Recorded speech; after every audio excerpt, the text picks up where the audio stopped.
Have you ever been betrayed by your fiancé and brother right before your wedding? A week before our wedding, my fiancé announces that she is pregnant using my younger brother's frozen sperm. I'm grateful that our love can carry on in another way, she gushes on social media, showing off the test results. My brother replies, meeting you was the luckiest thing that ever happened to me. Then mom chimes in, Jenny, you've been through so much. Nathan's apartment should be under your name alone. I don't argue and simply reply with a single word, congratulations. My phone rings almost seconds later. Your brother can't have kids anymore, it's just one child and it's still related to you. Why are you being so petty? She snaps. I laugh under my breath, hang up and dial another number, want to get married. Just a week before our wedding, my fiancée, Jeanette Lester, confessed that she was carrying a child conceived with frozen sperm from my younger brother, Noah Rowley. I'm so thankful that our love gets to live on in a different form, she fawned on social media, showing off the test results. Noah commented, meeting you has been the greatest stroke of luck in my life. Mom chimed in, Jenny, you've suffered a lot. Nathan's apartment should be under your name alone. I didn't even bother arguing. Instead, I simply replied with just one word, congratulations. A few seconds later, my phone rang. Your brother can't have kids anymore, it's just one child, plus it's still related to you. Why are you being so petty? Mom snapped.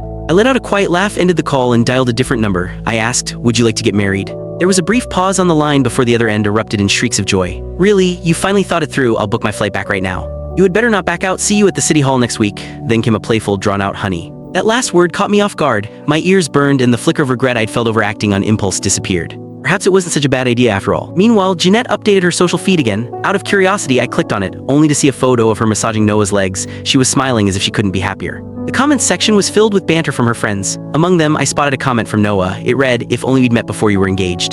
That comment couldn't have been any more obvious. Jeanette didn't shy away from it either, replying, it's never too late for love. Her friends piled on with more jokes and blessings. Everyone around her knew about her affair with my brother, yet every time they saw me, they picked me apart from head to toe. I used to think that I wasn't good enough, but now I realized that it was because Jeanette's heart had always belonged to Noah. Being stabbed through my chest, I felt like a fool. At that moment, I received a medical report from the hospital. There was a tumor in my stomach that was at risk of becoming cancerous. Surgery was recommended. However, I needed a family member's signature to proceed. I knew that there was no point in hopping for help from mom or Noah. After briefly hesitating, I called Jeanette. Could you come to the hospital tomorrow? I need to have surgery. Are you kidding me, Nathan? Are you pulling stunts like this to get my attention just because I'm pregnant with your brother's baby? Do you have any idea how pathetic you sound? She cut me off before I could finish speaking. Noah's feeling guilty because of your little comment. Why can't you accept your brother's child as your own? I'm busy taking care of him. You're not dying, so stop pestering me. Otherwise, the wedding's off. She hung up before I could say another word. I laughed bitterly. I had lost count of how many times she had threatened to call off the marriage. Whenever I complained about her and Noah, she would threaten to cancel the wedding. Things got worse after Noah's accident. If it weren't for me, he wouldn't have been hurt. How can you be so selfish? He's your brother and I'm his sister-in-law. What's so wrong with me taking care of him? You're just jealous.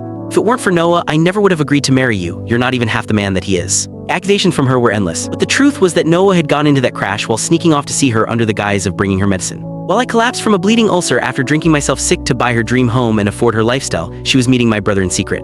Back then, I chose not to see it because Click the link on the homepage to watch the full follow-up for free.